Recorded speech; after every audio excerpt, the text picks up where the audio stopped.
பழத்தோட்ட ஊழியங்கள், கர்த்தரருளின ஊழியங்கள். திராட்சை பழத்தோட்ட ஊழியங்கள், கர்த்தரருளின ஊழியங்கள். அவரில் நிலைத்திருந்து கனி கொடுப்போம், கர்த்தர் வாய்க்க செய்வார். அவரில் நிலைத்திருந்து கனி கொடுப்போம், கர்த்தர் வாய்க்க செய்வார். துதி உமக்கே, துதி உமக்கே, துதி உமக்கே என்றுமே என்றும். துதி உமக்கே, துதி உமக்கே, துதி உமக்கே என்றுமே என்றும். துதி உமக்கே என்றுமே என்றும். துதி உமக்கே என்றுமே.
பிரியத்துக்குரியவர்களே, பிரசங்கி 10:8.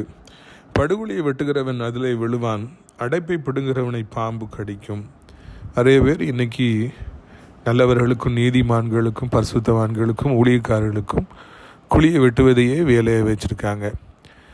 அவங்கள கேவலப்படுத்துறதும், அவங்களுக்கு ஆபத்தை கொண்டு வர்றதும், அவங்க நற்பெயரை கெடுக்கிறதுமே வேலையை வச்சுருக்காங்க.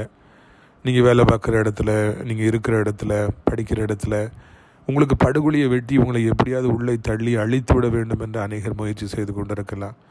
அது நிமித்தமாக நீங்கள் கலங்கி போயிருக்கலாம், சோர்ந்து போயிருக்கலாம். ஆண்டவர் உங்களோடு பேசுகிறார். உங்களுக்காக குழியை வெட்டுகிறவர்கள் அந்த குழியில் தானே விழுந்து அழிந்து போவார்கள். உங்களுக்கு என்ன ஆபத்து வர வேண்டும், எப்படி உங்களை வெட்கப்படுத்த வேண்டும், எப்படி உங்களை அழிக்க வேண்டும் என்று நினைத்தவர்களுக்கு அப்படியே ஆகும். உங்களுக்கு ஒன்றுமே ஆகாது.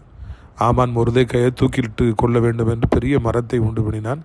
இறுதியில் அவனே அந்த மரத்தில் வைக்கப்பட்டு கொல்லப்பட்டான். வரலாறு அப்படித்தான் சொல்லுகிறது. தேவனுடைய பிள்ளைகளை அழிக்க நினைக்கிறவர்களை பாம்பு கடிக்கும். அவருடைய வாழ்க்கைக்கு விரோதமாய் எழும்புகிறவர்களை, ஊழியத்துக்கு விரோதமாய் எழும்புகிறவர்கள் குழியில் படுகுழியில் விழுவார்கள். நீங்களோ சமாதானமாய் வாழ்வீர்கள். கர்த்தர் அந்த நாளை உங்களுக்கு ஆசீர்வாதமாக்கி கொடுப்பாராக. ஆமென்.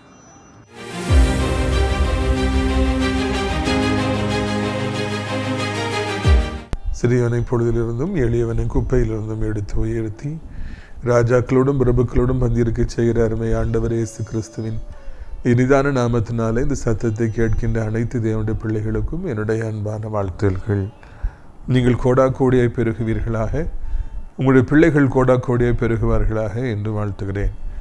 பிரியத்துக்குரியவர்களே, இந்த நாளில் நம்முடைய பிரயோஜனத்திற்காக லூக்கா 10வது அதிகாரம் 30வது வசனம் முதல்.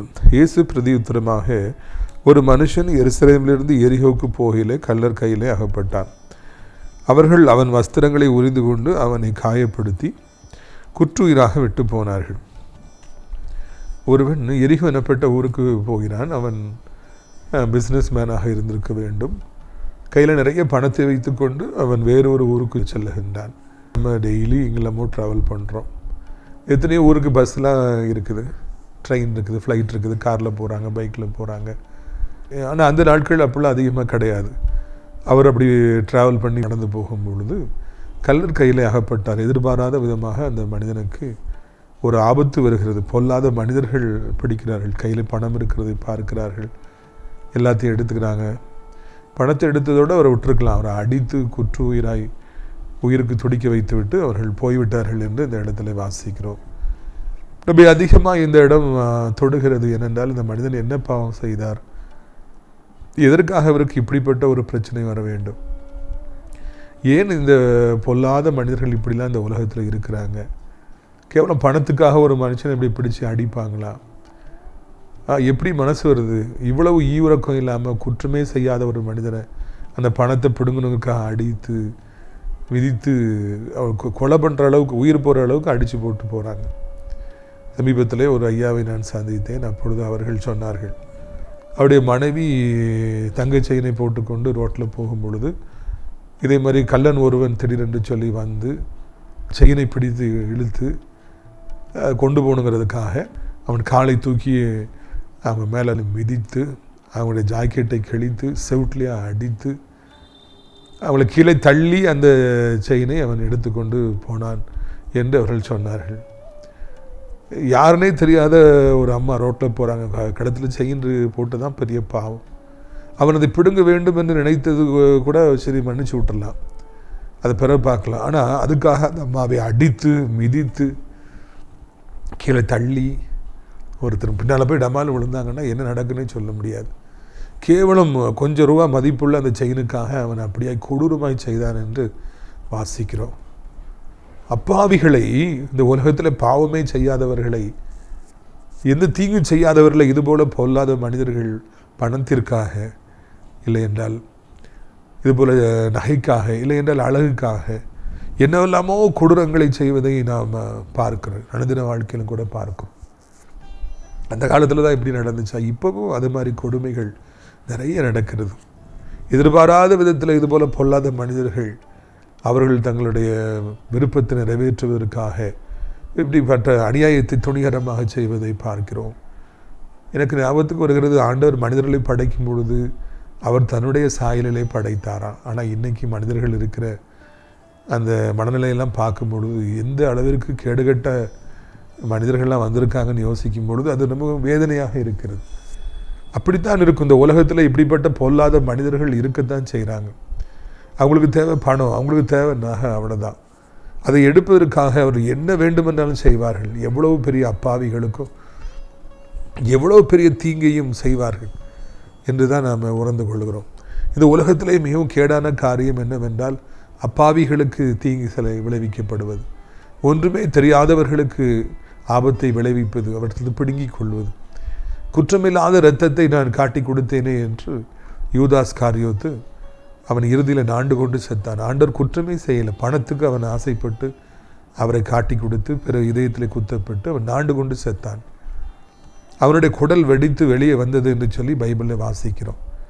அதை போலத்தான் யாராவது இப்படிப்பட்ட குற்றமில்லாத இரத்தத்தை சிந்துவார்கள் என்றால், அப்பாவிகளை காயப்படுத்தி, ஒன்றுமே தெரியாதவர்களை காயப்படுத்தி அடித்து கொலை செய்து நகைகளை பிடுங்கிக் கொள்வார்கள் என்றால், நகைகளையும் பணத்தையும் எடுத்துக்கொள்வார்கள் என்றால், விவரம் தெரியாதவர்களை பிஸ்னஸில் ஏமாற்றுவார்கள் என்றால், அப்பாவிகளை நிலத்தை வாங்கி கொடுப்பதில் ஏமாற்றுவார்கள் என்றால், அவர்களுக்கு ஏராளமான சேதாரத்தை விளைவித்து அவர்கள் தங்கள் பாக்கெட்டை நிரப்பிக் கொள்வார்கள் என்றால், யூதாஸ் காரியத்துடைய முடிவுதான் வரும் என்பதை நான் நினைவூட்டும்படியாக விரும்புகிறேன். இங்கே சம்மந்தமே இல்லாத ஒரு மனிதனை அடித்துட்டு அவங்க போயிட்டாங்க, எல்லாத்தையும் எடுத்துகிட்டு போயிட்டாங்கன்னு தான் இருக்குது. ஆனால் அதுக்கு பிறகு அவங்களுக்கு என்ன வாய்ச்சுன்னு சொல்லி எழுதப்படவில்லை.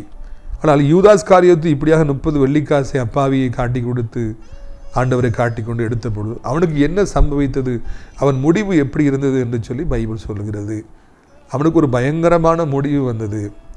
அவன் ஆண்டு கொண்டு செத்து குடல் வெடித்து பயங்கரமானபடிக்கு மறித்தான். இதுதான் பிறரை ஏமாற்றுபவர்களுக்கு, அப்பாவிகளை ஏமாற்றி அடித்து எல்லாற்றையும் பிடுங்கிக் கொள்பவர்களுக்கு, மிரட்டி பிடுங்கிக் கொள்பவர்களுக்கு இதுதான் முடிவு வருகிறது. நிறைய ரவுடிகளை குறித்து நாம் கேள்விப்படுகிறோம். மாமூல் வேண்டும், இல்லைன்னா அது வேண்டும், இது வேண்டும் என்று அப்பாவிகளை மிரட்டி தங்களுடைய ரவுடித்தனத்தினாலே இப்படியாக பணத்தை பிடுங்கிக் கொள்கிறார்கள். கட்ட பஞ்சாயத்து செய்கிறவர்கள் இருக்கிறாங்க, என்னன்னே தெரியாது, உள்ளே போய் விழுந்து கட்ட பஞ்சாயத்து செய்து நிறைய பணத்தை எடுத்துக்கிறாங்க. அவர்களுக்கெல்லாம் எப்படிப்பட்ட முடிவு இருக்கும் என்பதை நாம் சிந்திக்க வேண்டும். அன்றைக்கு அவர்களுக்கு பணம் கிடைக்கலாம், அன்றைக்கு அவர்களுக்கு நகைகள் கிடைக்கலாம், அன்றைக்கு அவங்களுக்கு லட்சங்கள் கிடைக்கலாம், கோடிகள் கிடைக்கலாம். ஆனால் அது சாப பணம். நல்ல பணமே நிற்க மாட்டேங்குதுங்க. நல்ல கஷ்டப்பட்டு சம்பாதிக்கிற பணமே நிற்க மாட்டேங்குது. பல தேவையில்லாத காரியங்களுக்கு அது போதும். அப்படி இருக்கத்தக்கதாக இப்படியாக சம்பாதிக்கிற பணம் அவர்களுக்கு ஆசீர்வாதமாக இருக்குமா? இருக்கவே இருக்காது. அது சாப பணம், அது இரத்த பணம். குற்றமில்லாத இரத்தத்தை அவர்கள் காட்டி கொடுத்து இப்படியாக பணத்தை சம்பாதிக்கிற பொழுது சாபமாக மாறிவிடும், குடும்பம் அழிக்கப்படும். எல்லாவற்றுக்கும் மேலாக அப்படிப்பட்டவர்களுக்கு முடிவு மிக வேதனையாக இருக்கும் என்பதில் எந்த விதமான மாற்று கருத்தும் இல்லவே இல்லை. எனவே நாம் நியாயமானபடிக்கு நாம் பணத்தை சம்பாதிப்போம். அதற்கு 1000 வழிகள் இருக்கின்றன. ஆண்டவர் நமக்கு நியாயமான வழியில் எல்லா பணங்களையும் தர வேண்டும் என்று சொல்லி வாஞ்சிக்கிறார். நீங்கள் என்ன பிஸ்னஸ் பண்ணாலும் கர்த்தர் ஆசீர்வதிப்பார். நீ எங்கே போய் என்ன முயற்சி எடுத்தாலும் நீங்கள் ஆசீர்வதிக்கப்படுவீங்க, உங்களுக்கு எல்லாம் கிடைக்கும். இதுபோல் அப்பாவிகளை ஒன்றும் அறியாதவர்களை சேதப்படுத்தி அந்த எல்லாத்தையும் உரிந்து கொள்ள வேண்டும், எடுத்துக்கொள்ள வேண்டுங்கிற எண்ணம் மாத்திரம் வரவே வேண்டாம். அப்படிப்பட்டவருடைய முடிவு நலமாகவே இருக்காது. அந்த பணம் ஆசீர்வாதமே இருக்காது. அப்பாவிலுடைய கண்ணீர் மிகவும் வல்லமையானது என்பதை நாம் புரிந்து கொள்ள வேண்டும். பிரித்துக்குரியவர்களை பாருங்கள், 31வது வசனம். அப்பொழுது தற்செயலாய் ஒரு ஆசாரியன் அந்த வழியை வந்து அவனை கண்டு பக்கமாய் விலகி போனான். அந்தபடி ஒரு லேவியன் அந்த இடத்துக்கு வந்து அவனை கண்டு பக்கமாய் விலகி போனான். முதலாவது அப்பாவி மனிதனை அடித்து அவனை உரிந்து அவன்கிட்ட எல்லாத்தையும் பிடுங்கி கொண்டு போய்விட்ட கள்ளர்களை பார்க்கிறோம். இரண்டாவதாக அந்த பக்கமாக உயிருக்கு போராடிட்டு இருக்கும்போது 2 பேர் வராங்க. ஒருத்தர் ஆசாரியர், ஒருத்தர் லேவியர். அதாவது 2 பேருமே கர்த்தருடைய பணியை செய்பவர்கள், ஊழியம் செய்பவர்கள். அவர் வந்து பார்க்குறாங்க, ஒரு மனுஷன் அடிபட்டு உயிருக்கு போராடிட்டு இருக்கிறான், கல்லறையில் அடிபட்டிருக்கான்னு தெரியுது. அவங்க பார்த்தும் பார்க்காத மாதிரி போயிடுறாங்க.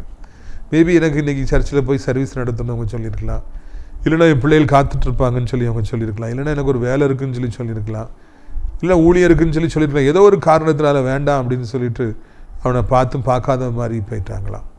இதுவும் ஒரு பெரிய பாவம் என்பதை காண்பிப்பதற்காகவே ஆண்டவர் இந்த 2 பேரையும் குறித்து நமக்கு சொல்லியிருக்கிறார். நிறைய பேர்கள் பிறர் எவ்வளவு காயப்பட்டிருந்தாலும் எவ்வளோ வேதனையோடு இருந்தாலும் எனக்கு என்ன என்று சொல்லி அவர்கள் தன்னுடைய காரியங்களையே பார்த்துட்டு போயிடுறாங்க.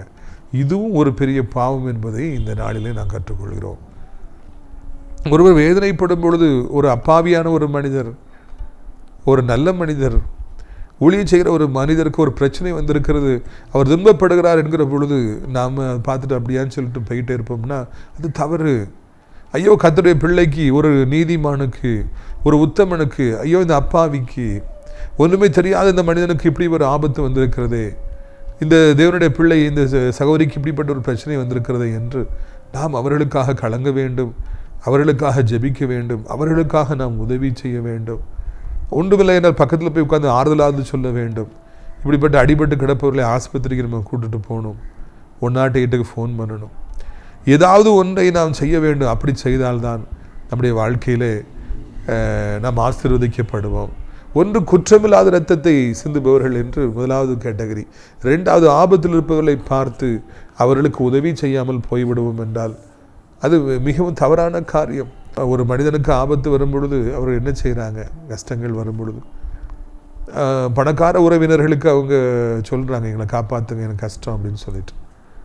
ஆனால் அவர்களுக்கு நிறைய பணம் இருந்தும் கூட, கோடி கோடியாக இருந்தும் கூட அவர்கள் உதவி செய்யாதபடிக்கு திரும்பிக் கொள்கிறார்கள். நான் ஏன் உனக்கு உதவி செய்யணும்னு சொல்லிட்டு அவங்க தங்கள் முகத்தை திருப்பிக் கொள்கிறார். பணம் இருக்கிறது ஆனால் கொடுக்க விருப்பமில்லை என்றால் அது பாவமாகும் என்று சொல்லி நீதிமொழிகளிலே நாம் வாசிக்கிறோம். உன்னிடத்தில் ஒருவன் வந்து உதவி கேட்கும் பொழுது உதவி செய்ய உனக்கு திராணி இருந்தும் நீ அவனுக்கு உதவி செய்யாமல் போனால் அது பாவமாகும் என்று சொல்லி நாம் பைபிளில் வாசிக்கிறோம். பிரியத்துக்குரியவர்களை எவ்வளோ பேர் குற்றவிலும் கொலையுமாக கிடக்கிறாங்க. அவங்க நம்முடைய கண்களில் படும் பொழுது நாம் அவர்களுக்கு உதவி செய்யவில்லை என்றால் ஏழைகளாக இருக்கலாம், அவர்களை படிக்க முடியாத, ஃபீஸ் கட்ட முடியாத நிலைமையில் அவர்கள் இருக்கலாம், தகப்பன் இல்லாதவர்களாக இருக்கலாம், தாய் இல்லாதவர்களாக இருக்கலாம், வீடு இல்லாதவர்களாக இருக்கலாம், மருத்துவமனையில் இருக்கலாம், வியாதிகளோடு போராடி கொண்டிருக்கலாம், கடன் பிரச்சனைகளில் போராடிட்டு இருக்கலாம். பார்த்துட்டும் நமக்கு உதவி செய்ய பலன் இருந்தும் நம்ம வந்து கண்களை மூடிக்கொண்டே நாம் போவோம் என்றால் அது பெரிய பாவமாகும் என்பதை இந்த சம்பவம் நமக்கு சொல்லிக் கொடுக்கிறது. பிரியத்துக்குரியவர்களை உதவி செய்ய பழகுவோம். சுயநலத்தோடு வாழ்கிற வாழ்க்கை வேண்டாம். நான் உண்டு என் வேலை உண்டுன்னு சொல்லி நம்ம வாழ வேண்டாம். ஆபத்தில் இருப்பவர்களை, குற்றுயிராய் கிடப்பவர்களை, இல்லைன்னா அந்த மாதிரி துன்பத்தில் இருப்பவர்களை கண்டு பார்க்காத மாதிரி திரும்பிட்டு நம்ம போக வேண்டாம். நாம் அப்படி குற்றுயிராய் கிடக்கும் பொழுது, நாம் அப்படி தேவையின்மத்தில் இருந்த பொழுது, நெருக்கப்பட்ட பொழுது ஆண்டவரும் பார்த்துட்டு பார்க்காத மாதிரி போயிருந்தார்னா இன்றைக்கி நாம் இந்த பூமியில் இருக்க முடியாது என்பதை நாம் புரிந்து கொள்ள வேண்டும். அப்படித்தானே நாம் நெருக்கத்தின் மத்தியில் இருந்த பொழுது, வியாதியின் மத்தியில் இருந்த பொழுது, நாம் எல்லா பக்கமும் நமக்கு நெருக்கமாக இருந்த பொழுது, காரிருள் நம்மை சூழ்ந்த பொழுது ஆண்டவரை நோக்கி கதறணும். ஆண்டவரை உதவி செய்யுங்கன்னு கதறணும். ஆண்டவர் நமக்கு உதவி செய்தார் அல்லவா? திருநங்கைகள் பிச்சை எடுக்க வராங்க, தர்மம் கேட்குறாங்க. இது எத்தனை பேர் நம்ம பிரயாணப்பட்டு போகும்பொழுது நம்மிடத்தில் உதவி செய்யுங்கன்னு சொல்லி கேட்குறாங்க. நான் உடனடியாக முகத்தை திருப்பி கொள்ள வேண்டாம். ஏதாவது பணம் இருந்தால், கொஞ்சம் பணம் இருந்தால் அவர்களுக்கு நான் கொடுக்கலாம். இந்த பூமியில் உதவி செய்வது நம்ம ரத்தத்தில் ஊற வேண்டும். இந்த ஆசை இருந்து கொண்டே இருக்கணும். இந்த பணம் இருக்க சேரிக்க வர அதை அநேகருக்கு எடுத்து கொடுக்கணும். அதுதான் தேவ சித்தமாக இருக்கிறது. போகும்பொழுது ஒன்றையும் கொண்டு போக முடியாது. இருக்கிற காலத்தில் வாரி விளங்குவோம் என்றால் அது நமக்கு பெரிய ஆசீர்வாதமாக இருக்கும். இந்த 2 பேரையும் குறித்து ஏன் லேவியன் ஆசாரியன் என்று போடப்பட்டிருக்குது? அவங்க உதவி செய்யவில்லை. உதவி செய்ய முடியும் அவர்களாலே, ஆனால் உதவி செய்யவில்லை. அதை ஆண்டவர் அருவருக்கிறவனாக இருக்கின்றார். அவன் நம்ம வாழ்க்கையை மாத்திரம் பார்த்துட்டு போகவே கூடாது. நிச்சயமாய் உதவி செய்கின்றவர்களாக இருக்கணும். அப்படிப்பட்ட ஒரு நல்ல ஒரு பக்குவமுள்ள ஒரு மனதை கர்த்தர் நமக்கு தருவாராக. பிரியத்துக்குரியவர்களே, வாழ்க்கையில் உதவி செய்வதற்கு எவ்வளவோ ஒரு ஆப்பர்ச்சுனிட்டி வரும், வாய்ப்புகள் வரும். அந்த நேரத்திலெல்லாம் நாம் எல்லாருக்கும் நாம் உதவி செய்வோம் என்றால் அது எவ்வளவோ ஆசீர்வாதமாக இருக்கும், நமக்கு அது பிரயோஜனமாக இருக்கும் என்பதை நாம் மறந்துவிடக்கூடாது. பாருங்கள், 3ஆவதாக யார் வரா பாருங்கள். 33ஆம் வசனம் சொல்கிறது, பின்பு சமாரியன் ஒருவன் பிரயாணமாய் வருகையில் அவனை கண்டு மனதிருகி கிட்ட வந்து அவனுடைய காயங்களில் எண்ணெயும் திராட்சரசமும் வார்த்து காயங்களை கட்டி அவனை தன் வஸ்திரத்தின் மேல் ஏற்றி சத்திரத்தில் கொண்டு போய் அவனை பராமரித்தார். 3ஆவதாக சமாரியன் ஒருத்தர் வரார். அவர் ஊழியம் செய்யாதவர், சாதாரணமான ஒரு மனிதன். அவர் இவர் அடிபட்டு கிடக்காரன்னு சூழ்நிலையை புரிஞ்சுக்கிறார். ஐயோ பாவம், நல்ல பிஸ்னஸ் மேன் போலுக்கு, நிறைய காசு வச்சுருந்துருப்பார் போலுக்கு, அதான் அடித்து எடுத்துட்டாங்க, இவரை குற்றுயிரும் கொலையரமாக போட்டிருக்காங்கன்னு சொல்லிட்டு அவருக்கும் இந்த மனிதனுக்கு சம்மந்தமே கிடையாது. இப்படி பார்த்ததே கிடையாது. அதான் முதல் சந்திப்பு. அந்த முதல் சந்திப்பில் இந்த மனிதன் காயப்பட்டு கிடப்பதை பார்த்த பொழுது மனது உருகினாரா? ஃபஸ்ட்டு ஹார்ட் மெல்ட் ஆகுது அவரை பார்த்தோன்னு. 2ஆவதாக அவர் அங்கங்கே பார்க்குறார், நிறைய திராட்சரசம் வைத்திருக்கிறார். அந்த காயங்கள் அதை ஊற்றி அதை கழுவுகிறார். எனக்கு மதர் தெரசா தான் ஞாபகத்துக்கு வருகிறது. அவர்கள் குஷ்டரோகிகளை கூட தேடி சென்று தொடைத்தாராம். இது போல் தொடைத்து தான் அவர் தான் வைத்திருந்த இல்லத்திற்கு சென்று பராமரித்தார்களாம். மதர் தெரசா என்றாலே அன்புக்கு எடுத்துக்காட்டானவர்களாக இந்தியாவில் இருக்கிறாங்க. இதே மாதிரி எவ்வளோ வியாதியஸ்தரெல்லாம் தொடைத்து எடுத்து அவர்கள் பராமரித்தார்களாம். இரத்தமாய் ஓடுகிறது, பார்ப்பதற்கு பயங்கர அகோரமாக இருந்திருக்கும். அதெல்லாம் கண்டுக்கிடாமல் இரத்தத்தை, அந்த திராட்சரசத்தை ஊற்றி தொடைத்து காயங்களை கழுவி எடுத்து சுத்தமாக்கி அந்த ப்ளீடிங்கில் நிப்பாட்டுறதுக்கு கட்டுகளை போட்டு அவருக்கு தண்ணீர் கொடுத்து திராட்சரசத்தை குடிக்க கொடுத்து அந்த வேதனைகளை மறக்க வைத்து அப்படியே படுத்து கிடக்கிற அவர் கஷ்டப்பட்டு தூக்கி, தனி மனிதனாய் தூக்கி தன்னுடைய வாகனத்தில் வைத்து அவர் நடந்து போய் அவர் சத்திரத்துக்கு கொண்டு போய் ஒரு ஆஸ்பத்திரி மாதிரி இடத்துக்கு கொண்டு போய் பராமரித்தார் என்று நாம் பார்க்கிறோம். ஒரு ஆண்டவரை அறியாத ஒரு மனிதன், ஒரு சாதாரண மனிதன், முன்ன பின்ன தெரியாத ஒருவருக்கு எவ்வளவு மனம் இறங்குகிறார். அந்த காயங்களை அப்படி கழுவுகிறார், துடைக்கிறார். அவருக்கு திராட்சரசத்தை கூட தைரியப்படுத்துகிறார். ஆறுதலான வார்த்தைகளை சொல்கிறார். தூக்கி எடுத்து தன்னுடைய வாகனத்தில் வைத்து அவரை எங்கே கொண்டு போய் பராமரித்தா உயிர் அவருக்கு வருமோ அந்த இடத்துக்கு கொண்டு போய் அவரை அங்கே வைத்து செலவுக்கு பணம் கொடுத்து அங்கே பராமரித்தார் என்று நாம் காண்கிறோம். எவ்வளவு அன்பு பார்த்தீர்களா? அந்த சமாரியனுக்கு எவ்வளவு ஒரு பாசம், எவ்வளவு ஒரு பரிவு, எவ்வளவு ஒரு அக்கறை. தெரிஞ்சவங்களுக்கு நான் பிள்ளைக்கு இப்படி செஞ்சார்னா அது ஒரு பெரிய காரியம் நம்ம சொல்ல முடியாது. எந்த தகப்பனும் தன் பிள்ளைக்கு அப்படி தான் செய்வான். எந்த மகனும் தன் தாய்க்கு தகப்பனுக்கு அப்படி தான் அவன் செய்வான். ஆனால் முன்ன பின்ன தெரியாத ஒரு மனிதனுடைய காயங்களை கழுவி இரத்தங்களை எல்லாம் துடைத்து அவருக்கு எண்ணெய் ஊற்றி அவருக்கு திராட்சரசத்தை குடிக்க கொடுத்து அவரை அப்படியாவது கஷ்டப்பட்டு தூக்கி அந்த வாகனத்தில் வைத்து கொண்டு போய் அவரை பராமரித்து உயிரை காப்பாற்றி இருப்பார் என்றால் அது எவ்வளவு நாம் மெச்ச வேண்டும், எவ்வளவு நாம் பாராட்ட வேண்டும் என்று சிந்தித்து பார்க்க வேண்டும். பிரியத்துக்குரியவர்களை, எவ்வளோ பேர்கள் இந்த பூமியில் இதே போல் இருக்கிறாங்க. இந்த நல்ல சமாரியனை போல. அவர் பேரே குட் சாமரிட்டன், நல்ல சமாரியன். சமாரியனாக இருந்தாங்கனாலே அவங்க சபிக்கப்பட்டவங்க, அவங்க இஸ்ரேல் ஜனங்களுக்கு ஈக்குவலாக கிடையாது, பார்த்தா கூட பேச மாட்டாங்க, சாப்பிட மாட்டாங்க, அப்படிலாம் அவங்க மிகவும் மோசமானவர்களாக, இல்லைனா சமுதாயத்தில் மிகவும் தாழ்த்தப்பட்டவர்கள் அவங்க இருந்ததாக வரலாறு சொல்லுது. அது நமக்கு தெரியாது, நம்ம வாஸ்து தெரிஞ்சுக்கிறோம், அவ்வளோதான். ஆனால் அவருக்கு ஒரு பெரிய மனது இருந்தது. அங்கே மிக உயர்வாய் கருதப்பட்ட ஆசாரியன் லேவியருக்கு மனசு இல்லை. மிக சாதாரணமாக இருந்த கருதப்பட்ட அந்த சமாரியனுக்கு அவ்வளோ பெரிய ஒரு மனது இருந்தது. எனவே வரலாற்றில் அவருக்கு பெயர் நல்ல சமாரியன். நீங்கள் அநேகருக்கு உதவி செய்வீர்கள் என்றால் நீங்களும் ஒரு நல்லவர் என்று சொல்லி பைபிள் உங்களை குறித்து சொல்லும், வரலாறு உங்களை குறித்து செல்லும். இரக்கமுள்ள ஒரு மனது இருக்க வேண்டும். ஏனென்றால் நமக்கு இரக்கமுள்ள ஒரு மனது இருந்தால்தான் ஆண்டவர் நமக்கு இரக்கம் காண்பிப்பார். எல்லோருக்கும் இரக்கம் காண்பிக்க வேண்டும். நான் நேற்று ஊழியத்தை முடித்துவிட்டு நான் வெகு தூரம் பிரயாணப்பட்டு ஒரு ஊருக்கு வந்து பிரியமானவர்களுக்கு சில உணவை வாங்குவதற்காக ஒரு ஹோட்டல் முன்பு நிறுத்தியிருந்தேன். அது பெரிய சிட்டி. உள்ள டிரைவர் வாங்க போயிருக்கார், நான் வெளியே காரில் உட்காந்துருக்கேன். 2 பேர் பைக்கில் வராங்க. பார்த்தாலே பயங்கரமாக இருந்தாங்க. ஹோட்டலில் வேலை செய்கிற 2 பேரை கூப்பிட்டாங்க. பார்த்தாலே தெரிகிறது வட்டிக்கு அவங்க கொடுத்துருக்காங்க. அந்த ஹோட்டலில் வேலை செய்கிறவங்க வந்து வட்டிக்கு வாங்கியிருக்கிறாங்க.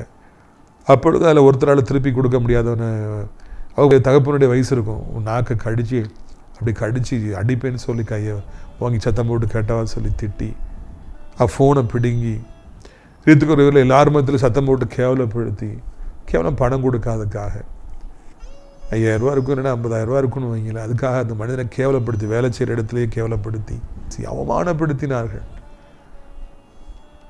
அந்த மனுஷனை பணம் தரமாட்டேன்னு சொல்லி பயங்கரம் துன்புறுத்தினாங்க. நான் பார்த்து கொண்டே இருந்தேன், எப்படி இப்படி செய்ய முடிகிறது, இவர்களுக்கு எப்படி மனது வருகிறது.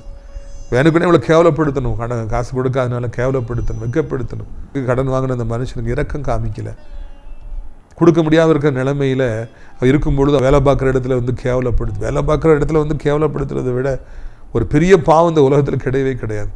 எந்த மூஞ்சி வச்சுட்டு அவர் சேர் பண்ணுவார், பக்கத்தில் இருக்கிறவங்களுக்கு எப்படி பார்ப்பார். எனக்குனே வந்திருக்கான், அப்படி கேவலப்படுத்தினா தான் வருவான்னு சொல்லிட்டு பணத்தை பிடுங்க வேண்டும் என்பதற்காக, வசூலிக்க வேண்டும் என்பதற்காக இப்படி கொடூரமாய் நடந்து கொள்வார்கள் என்றால் இதே அளவுதான் அவர்களுக்கும் அளக்கப்படும். நீ எந்த அளவின்படி பிறருக்கு அளக்கிறாயோ அந்த அளவின்படியே உனக்கு அளக்கப்படும் என்று சொல்லி பைபிள் சொல்லவில்லையா? இன்றைக்கி அவங்க இன்னொருத்தர் பயமுறுத்தி கெட்டாவது சொல்லி இப்படி பேசி அந்த பணத்தை பிடிங்கிட்டு போகிறாங்க. அப்படி வாங்கிட்டு போகிற பணம் அது அவங்களுக்கு ஆசீர்வாதமாக இருக்காது. அது ஒன்று. இன்னொன்று, நாளைக்கு இதே அளவு தான் அவங்களுக்கும் அளக்கப்படும். இதே அனுபவம் தான் அவங்களுக்கு வரும். இரக்கம் காண்பிக்காதவனுக்கு இரக்கம் காண்பிக்கப்படவே படாது. அது மறந்துடவே கூடாது. முடிந்த வரைக்கும் நாம் இரக்கம் காண்பிப்போம். யாரும் அழியணும் நம்ம நினைக்கக்கூடாது, யாரும் கெட்டு போகணும் நினைக்கக்கூடாது. அப்படி வாழ்க்கையில் இரக்கம் காண்பிப்பவர்களாக இருப்போம். இந்த மனிதன் இரக்கம் காண்பித்தான், முன்ன பின்ன தெரியாத ஒருவருக்கு இரக்கம் காண்பித்தான். அதே போல் நாமும் நம்முடைய வாழ்க்கை பாதையில் யாரையெல்லாம் சந்திக்கின்றோமோ அவர்கள் எப்படிப்பட்டவர்களாக இருக்கட்டும், கர்த்தர் நம்முடைய கண்களில் காமிச்சார்னா அவர்களுக்கு முடிந்த அளவுக்கு நாம் உதவி செய்வோம். பூமியில் நாம் இருக்கிற மட்டும் பிறருக்கு உதவி செய்வோம். இதுக்காகத்தான் ஆண்டவர் நம்மை படைத்தார். ஒரு மனிதன் இன்னொரு மனிதனுக்கு உதவி செய்வது, அது யாராகவும் இருக்கட்டும், என்ன மதம் என்ன பின்புலம், அதெல்லாம் நமக்கு தேவையே இல்லை. யாராக இருந்தாலும் அவங்க மனிதர்கள் தான். அவர்களுக்கு நாம் உதவி செய்ய வேண்டும், அவர்களுக்கு நாம் பரிவு காண்பிக்க வேண்டும். ஒரு உயிரை காப்பாற்றுவதற்கு நாம் போராட வேண்டும். நம்ம இது மாதிரி ஒருத்தனை அடித்து உரிந்து பணத்தை பிடுங்க வேண்டும் என்று நாம் நினைக்கக்கூடாது. இதைத்தான் ஆண்டவர் இந்த நல்ல சமாரியன் மூலமாக நம்ம கற்றுக் கொடுக்கின்றார். அப்படி வாழ்க்கையில் நாமும் நல்ல சமாரியனாக, நல்ல உள்ளம் உடையவர்களாக நாம் வாழ வேண்டும். இரக்கம் காமிக்கணும், யாரையுமே அழிக்கணும்னு நம்ம நினைக்க வேண்டாம். யாருக்குமே நம்ம தீங்கு செய்யணும்னு சொல்லி நினைக்க வேண்டாம். யாரையோடு நாம் பார்க்கும் பொழுது கசப்போடு கூட இருக்க வேண்டாம். மாறாக எல்லோருக்கும் நாம் இரக்கம் காண்பிப்போம். மதத்தரசாம்பா அன்னைக்கு இரக்கம் காமிச்சதுனால தான், இந்த மாதிரி காயங்களை கழுவி அவரெல்லாம் வச்சு வீட்டில் வச்சு பராமரித்ததுனால தான் இன்றைக்கும் ஒரு சரித்திரத்தில் இடம் பெற்றிருக்கிறாங்க. அவர்கள் என்றென்றைக்கும் அவருடைய பெயர் நிலைத்திருக்கும் காரணம் அவர்கள் இரக்கம் காண்பித்தார்கள். நாமும் கூட நம்முடைய வாழ்க்கை பாதையில் எல்லாருக்கும் இரக்கம் காண்பிப்போம். ஒருவரையும் நாம் பகைக்க வேண்டாம், ஒருவரையும் நான் அழிய வேண்டும் என்று நினைக்க வேண்டாம். மனிதர்கள் தவறு செய்யும் பொழுது, மனிதர்கள் அக்கிரமம் செய்யும் பொழுது, மனிதர்கள் துன்மார்க்கம் செய்யும் பொழுது, இது ஆண்டவர் சொன்ன மாதிரி தெரியாமல் செய்கிறாங்க, அவ்வளோதான், போயிட்டே இருப்போம்.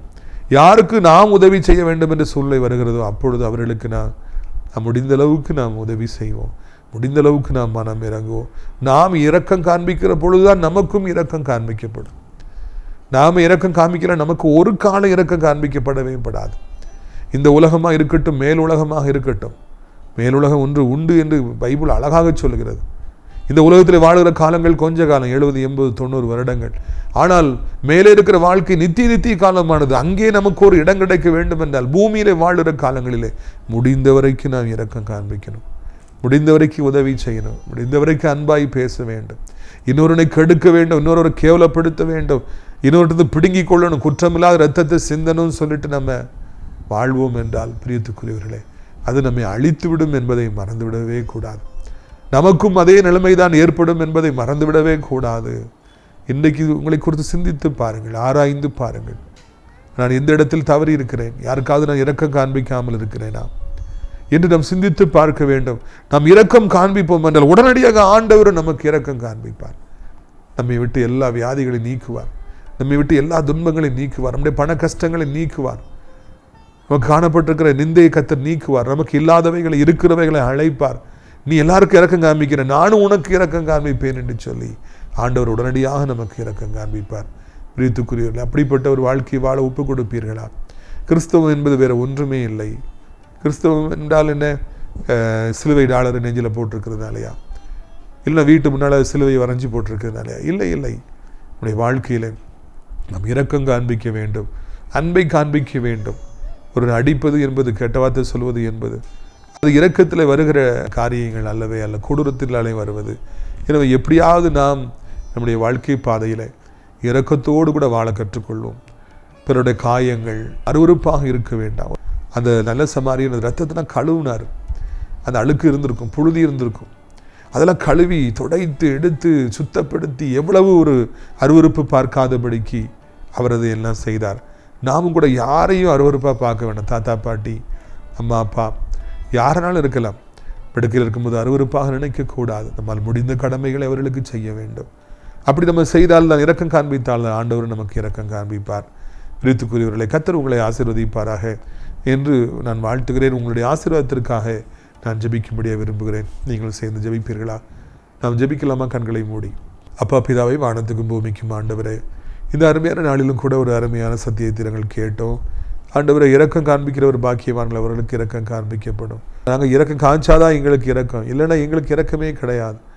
உள்ளே கசப்பு, வெறுப்பு, இரக்கம் இல்லாத ஒரு நிலைமை, கடினமான மனதுனா எங்களுக்கும் ஒருவேளை அப்படி செய்துவிடக்கூடும். அப்பா, எங்களுடைய வாழ்க்கையில் இன்றைக்கு இருக்கிற பிரச்சனைகளுக்கு, வியாதிகளுக்கு, துன்பங்களுக்கு நாங்கள் பெருக முடியாமல் இருப்பதற்கு ஏதாவது இது போன்ற காரணங்கள் இருக்கும் என்றால், நாங்கள் யாருக்காவது இரக்கம் காண்பிக்காமல் இருப்போம் என்றால், கடின மனதோடு இருப்போம் என்றால், கர்த்தாவே எங்களை மன்னியும்.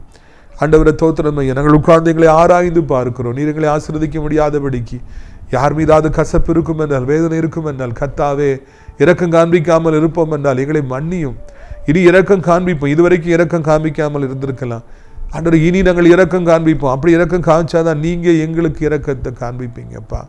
இறைவா, இந்த உலகத்தில் வாழ்றது கொஞ்ச காலம், அதுக்குள்ளாக ஆண்டவரை நாங்கள் இரக்கம் காமிக்காமல் போய் பரலோக வாழ்க்கையை இழந்து விடாதபடிக்கு நித்திய காலமாக வீட்டுக்கு போகும் பொழுது, ஆண்டவர் உனக்கு இடம் கிடையாது, நீ இரக்கம் காமிக்கல போ, நீங்களை நீ விரட்டி விடாதபடிக்கு ஆண்டவரை நாங்கள் ஆக்கினியில் தள்ளப்பட்டு விடாதபடிக்கு முடிந்தவருக்கு ஆண்டவரை நாங்கள் இரக்கம் காண்பிக்க எங்களுக்கு உதவி செய்யும்.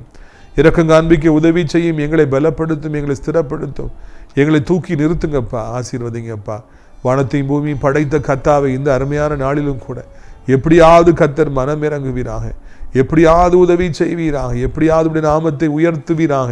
இயேசுவின் ரத்தம் செய்யும், இயேசுவின் ரத்தம் செய்யும். ஒவ்வொருவருக்கும் நீர் உதவி செய்யுங்கப்பா, ஒவ்வொருவருக்கும் உதவி செய்யுங்க. குற்றுவராய் கொலையராய் கிடப்பவர்களை காயங்களை துடைத்து அவர்களுக்கு மறுபடி உயிர் கொடுத்து இன்னொரு சந்தர்ப்பத்தை தாருங்க. ஆண்டவரை தோத்திரமே, சொத்துக்களை இழந்து போனவர்களுக்கு மறுபடியும், வேலைகளை இழந்து போனவர்களுக்கு, ஆண்டு நற்பெயரை இழந்து போனவர்களுக்கு, அப்பா வேலையை இழந்து போய் வருமானத்தை இழந்து போன, நகைகளை இழந்து போனவர்களுக்கு, இதுபோல கல்லர்கள் கையில் அகப்பட்டவர்களுக்கு எப்படியாவது இன்னொரு வாழ்வு தாரும். எசப்பா சோத்திரம், என் செயினை பிடிக்கிட்டு போயிட்டான், பிக் பாக்கெட் அடிச்சுட்டான், அது போயிடுச்சு இது போயிடுச்சுன்னு சொல்லி யாரெல்லாம் தவிக்கின்றார்களோ அவர்களுக்கெல்லாம் கர்த்தாவே இந்த நாளிலே நீர் திருப்பி எல்லாத்தையும் கொடுத்து அவர்களை மறுபடியும் வாழ வைப்பீராக, இன்னொரு சந்தர்ப்பத்தை கொடுப்பீராக என்று நாங்கள் கெஞ்சுகிறோம். ஐயா, ஒவ்வொருவருக்கும் மனம் இறங்குகிற ஒரு உள்ளத்தை ஒவ்வொருவருக்கும் நீ கொடுப்பீராக. சண்டைகள் ஓயட்டும். ஒரு மாதத்துக்கு எத்தனையோ கொலைகள் நடக்கின்றன. ஈவிரக்கமற்ற இந்த செயல்களை செய்யாதபடிக்கு, அழிந்து போய்விடாதபடிக்கு இரக்கத்தை ஒவ்வொருவருக்கும் கொடுப்பீராக என்று கெஞ்சுகிறோம். ஆண்டவரே, இந்த நாளிலும் கூட ஒவ்வொருவருக்கும் நீர் உதவி செய்யுங்க அப்பா. நன்றி அப்பா, நன்றி அப்பா, நன்றி அப்பா. அநேகருடைய சங்கிலிகள் அப்படியே அறுபடுகிறது. அநேகரை கெட்டி வைத்திருக்கிற சங்கிலிகள் அது சத்தத்தை கேட்க கேட்க அறுபடுகிறது. இதனால தான் சாத்தான் கெட்டி வச்சிருந்தான். அந்த கசப்பை உள்ளத்தில் கொடுத்து தான் இறக்கம் காமிக்காத பாரு, விடாத, நீ விடாத, அப்படி பண்ணிரு, இப்படி பண்ணிருன்னு சொல்லி சொல்லி அந்த கசப்பை உள்ளத்தில் வச்சு தான் சாத்தான் கெட்டி போட்டிருந்த அந்த சங்கிலிகள் எல்லாம் அப்படியே அருந்து போகிறது. இனி உங்கள் வீட்டுக்குள்ளாக ஆசீர்வாதம் வரும். இனி உங்கள் சரீரத்துக்குள்ளாக சுகம் வரும். இனி உங்கள் பிஸ்னஸுக்குள்ளாக லாபங்கள் வரணும். இது சொந்தமாக காணியாட்சியாக வீடுகளை கொடுப்பார், எல்லாவற்றையும் கொடுப்பார். ஒவ்வொருவருக்கும் ஆசீர்வாதத்தை தாரும், ஒவ்வொருவருக்கும் பலத்தை தார், ஒவ்வொருவருக்கும் கிருபையை தார், இரக்கத்தை தார். வானத்தையும் பூமியும் படைத்த கர்த்தர் நாமத்தினாலே ஆண்டவரே தோத்திரம் ஐயா. நீர் ஒவ்வொருவரையும் ஆசீர்வதிப்பீராக, ஒவ்வொருவரையும் பலப்படுத்துவீராக, ஒவ்வொருவரையும் ஸ்திரப்படுத்துவீராக, ஒவ்வொருவருக்கும் கிருபையும் இரக்கத்தையும் கொடுப்பீராக என்று நான் வாழ்த்துகிறோம். இயேசு கிறிஸ்துவின் நாமத்தினாலே ராஜா சோத்திரம் ஐயா. இந்திய நாட்டு மக்களையும் பாத்திரமாய் பாதுகாத்துக் கொள்ளுங்கள். வெளிநாட்டு யுத்தங்கள் நிமித்தமாய் உயிரை கையில் பிடித்துக் கொண்டிருப்பவர்களுக்கு ஒரு சேதம் வராதபடி காத்துக்கொள்ளுங்கள். அவர்களை நினைத்து பரிதவித்துக் கொண்டிருக்கிற பிரியமானவர்களுக்கு ஒரு ஆபத்து வராதபடி காத்துக்கொள்ளுங்கள். எக்ஸாம் எழுதுகிற பிள்ளைகளுக்கு ஞானத்தையும் புத்தியும் தாருங்கள். இயேசுவே தகப்பனே, இந்த ஆசிரியர் திராட்சைப்பழத்தோட்ட உடையில் நேசிக்கிறேன். நாள்தோறும் நிகழ்ச்சிகளை பார்க்கிறேன். அறிமுகப்படுத்துகிற ஒவ்வொரு நல்ல உள்ளங்களையும் ஆசீர்வதியும் தகப்பனே. அப்படியே ராஜா ஏசப்ப அடைக்கலான்குரிய முதிரத்தில் சேர அநேக இடங்கள் உண்டே, அநேகரை அழைத்து கொண்டு வாருங்க. மகிமைப்படுங்க. எல்லா துதியும் நமக்கு செலுத்துக்கிறோம். இயேசுவின் மூலமே ஜெபிக்கிறோம் நல்ல பிதாவே, ஆமென். என் ஆத்துமாவை கர்த்தரை சோத்திரி, என் முழு உள்ளமே அவருடைய பரிசுத்த நாமத்தை சோத்திரி. என் ஆத்துமாவை கர்த்தரை சோத்திரி, அவர் செய்த சகல உபகாரங்களை ஒருபொழுதும் மறவாதே, ஆமென். அவருடைய கர்த்தராகிய இயேசு கிறிஸ்துவுடைய கிருபையும் பிதாவாகிய தேவனுடைய அன்பு பரிசுத்த ஆவியுடைய அந்யோன்யமில்லாத பிரசன்னம் உங்கள் அனைவருடைய இன்றைக்கு சதா காலங்களிலும் நிலைத்திருப்பதாக. அல்லேலூயா, அல்லேலூயா. God bless you.